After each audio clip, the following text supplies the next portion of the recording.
피서철만 되면 제주 항포구는 밤낮 가리지 않고 다이빙하는 물놀이객들로 넘쳐나는데요. 안전사고가 잇따르고 있지만 다이빙 영상을 올리는 게 유행이 되고 또 이 영상을 보고 찾아오는 사람들이 더 늘면서 위험천만한 다이빙이 잇따르고 있습니다. 이소현 기자가 취재했습니다. 늦은 밤 제주의 한 포구. 웃옷을 벗은 사람들이 바다로 뛰어듭니다. 경쟁이라도 하듯 여기저기서 뛰어들고 두세 명이 한꺼번에 다이빙하기도 합니다. 다이빙도 하고 스노클링은 진짜 많이 힘이 땀보고에 비해서 좀 적당히 해서 몇 시까지들 이렇게 많이 하세요?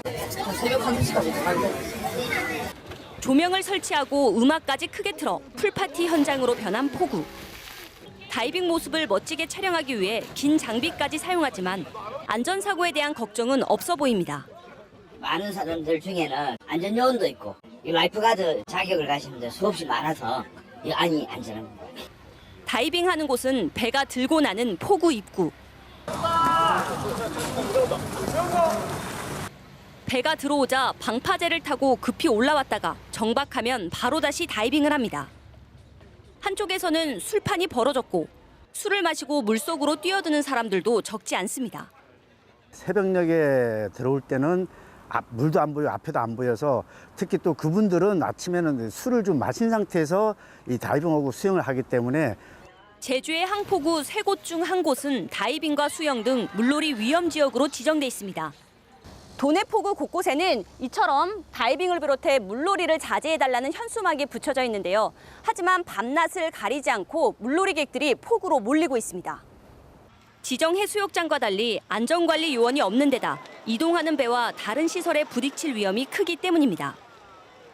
특히 물이 찼을 때와 빠졌을 때 수심이 3m까지 차이가 나 멋모르고 다이빙을 하다 얕은 물에서 크게 다치는 사고가 잇따르고 있습니다. 최근 3년 동안 제주 항포구에서 모두 50여 건의 사고가 일어났는데 16명이 숨졌고 다친 사람 대부분은 척추나 경추 골절 등 심한 부상을 입었습니다. 항포구는 이제 소형 선박들이 들어오는 포구이기 때문에 이제 수심이 상당히 낮습니다. 평균 2m에서 5m 정도 되는데 이제 물이 빠질 경우에는 이제 수심을 가늠할 수도 없고. 제주시는 다이빙을 많이 하는 일부 지역에 안전 요원을 배치하고 해경도 단속을 벌이고 있습니다. 하지만 다이빙을 금지할 강제 규정이 없다 보니 제주에서는 밤낮 없이 위험천만한 다이빙이 계속되고 있습니다.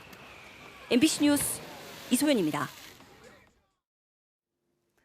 제주시가 동부 지역의 폭염과 초기 가뭄 현상에 대비해 농업용수를 공급합니다.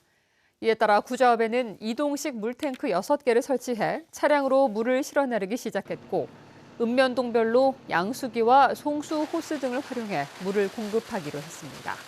또 비가 계속 오지 않으면 농업용 공공지하수 관정도 전면 개방할 예정입니다. 제주 4.3 당시 억울한 옥살이를 했던 4.3 수영인들이 재심을 통해 잇따라 무죄를 선고받고 있습니다. 유족들은 무죄 판결에 따라 보상금을 기다리고 있는데 법원 결정이 2년 가까이 이루어지지 않으면서 공식 항의에 나섰습니다. 이따금 기자가 보도합니다. 4.3 당시 26살의 나이로 영문도 모른 채 끌려가 목포 형무소에서 행방불명된 고 양치선 씨. 당시 6살이던 아들 양영호 씨는 직접 재심을 청구해 재작년 3월 무죄 선고를 받아냈습니다. 재심 재판에서 드러난 아버지의 수감 기간은 3년. 양 씨는 무죄 판결에 따라 같은 해 11월 불법 수감 기간 3년에 대해 형사 보상금을 청구했습니다. 하지만 1년 8개월이 지났는데도 아직 보상금을 받지 못했습니다. 80이라는 나이를 넘기다 보니까 우리가 오늘 죽을지 내일 죽을지도 모른다. 우리 세대가 살아있을 때 정부가 배상을 해주려면 배보상을 해달라. 양 씨처럼 형사보상을 청구했지만 아직 받지 못한 유족들은 40여 명. 이들은 형사보상법에 따라 법원은 6개월 안에 결정을 해야 하는데도 결정이 2년 가까이 미뤄지고 있다며 기자회견을 열고 항의했습니다.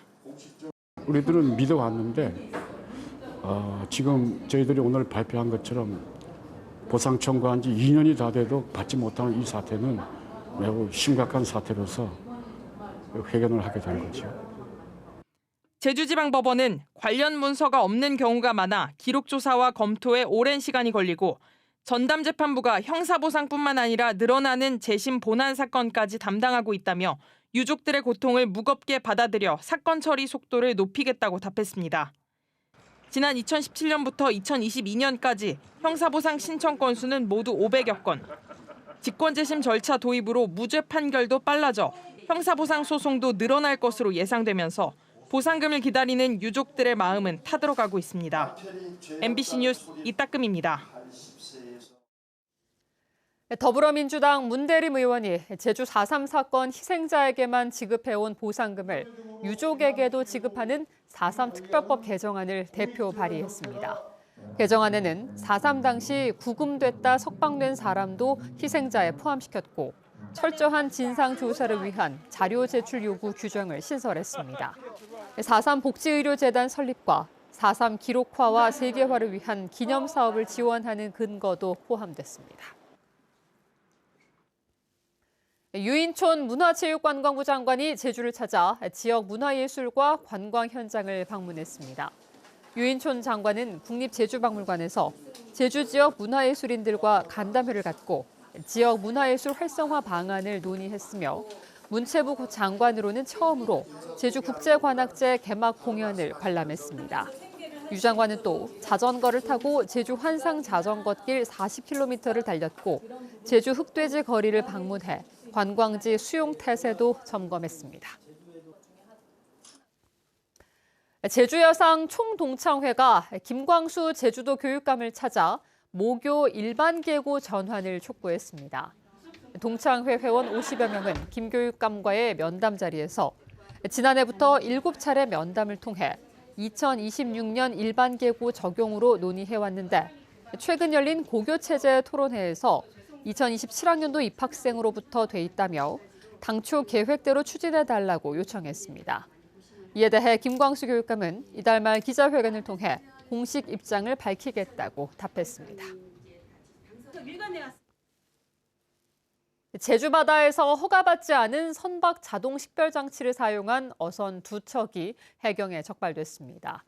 제주해양경찰서는 지난 1일과 2일 마라도 남서쪽 28km 바다에서 중국산 선박 자동 식별 장치를 그물 부표에 달아 사용한 혐의로 한림과 통영 선적 어선 2척을 적발했습니다. 무허가 장치는 교통 혼선과 선박 충돌 사고를 일으킬 수 있어 사용이 금지돼 있는데 일부 어선들은 그물을 쉽게 찾기 위해 값이 싼 중국산 무허가 장치를 쓰기도 합니다. 달리던 오토바이가 넘어져 30대 운전자가 숨졌습니다. 오늘 새벽 2시 20분쯤 제주시 도남동의 한 도로에서 오토바이 한 대가 넘어지며 운전자인 30대 남성이 크게 다쳐 119에 의해 병원으로 옮겨졌지만 숨졌습니다. 경찰은 오토바이가 중앙 경계석을 들이받고 넘어진 것으로 보고 목격자 등을 상대로 정확한 경위를 조사하고 있습니다. 뉴스데스크 제주였습니다. 시청해주신 여러분 고맙습니다.